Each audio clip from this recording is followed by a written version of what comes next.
Chairman. Thank you, Senator Blackburn. Senator Cruz. Thank you, Mr. Chairman.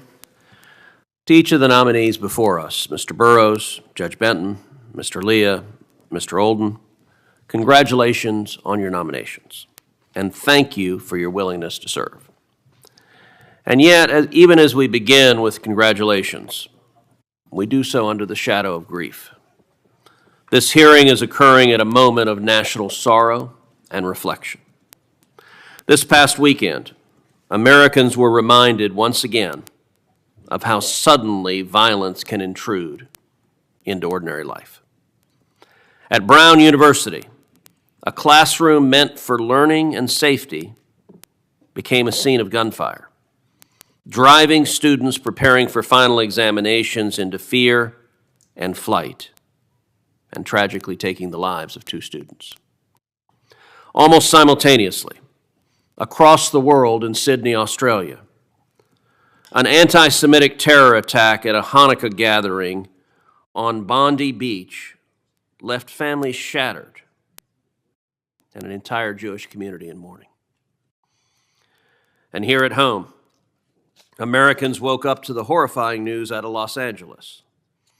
The deaths of Rob and Michelle Reiner, a tragedy that underscores how close violence can come, even within the family.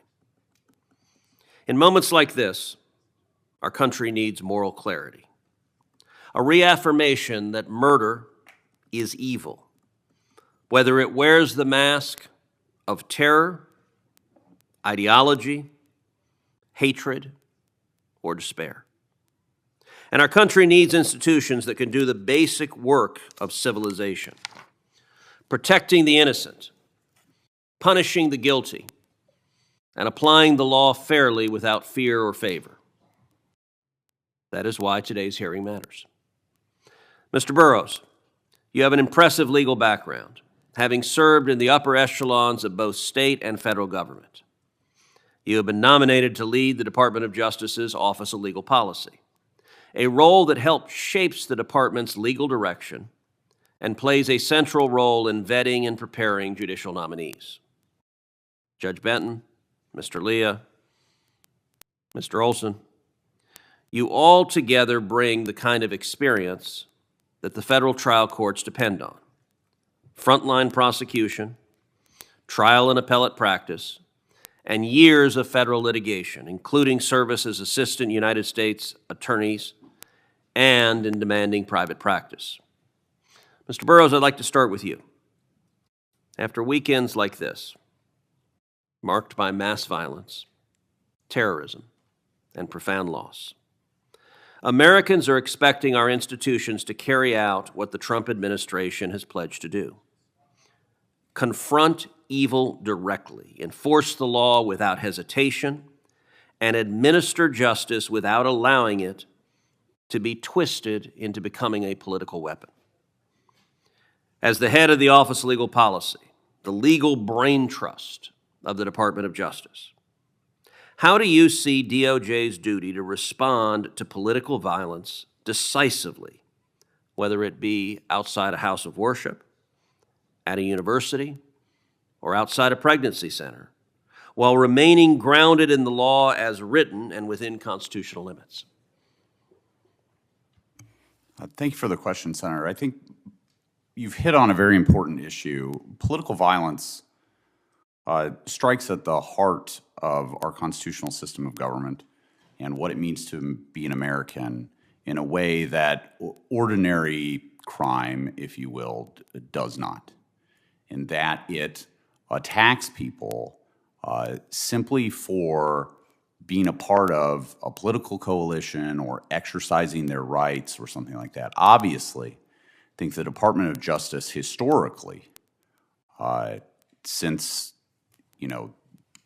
Reconstruction, has focused on stamping out political violence in places in which it suppresses the vote, in places in which it keeps people from exercising their religion or practicing their religion, et cetera, et cetera. And I certainly hope and intend that the Department of Justice would maintain the leading role that we have had, since the Reconstruction amendments in doing that based on legislation that Congress has passed.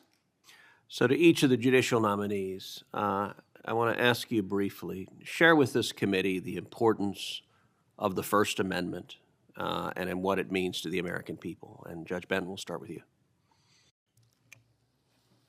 The First Amendment is the First Amendment for a reason. It's one of, if not the foundations of our Constitution and of our rights. The First Amendment obviously contains the 5 freedoms: freedom of speech, freedom of press, free exercise, freedom of assembly, and freedom of petition, in addition to the Establishment Clause. And in many ways, that not only guarantees freedom to hold and to exercise some of the most fundamental beliefs, but also via the freedom of speech and press to participate in democracy in a way that makes democracy possible. So it's a real cornerstone of our system of government.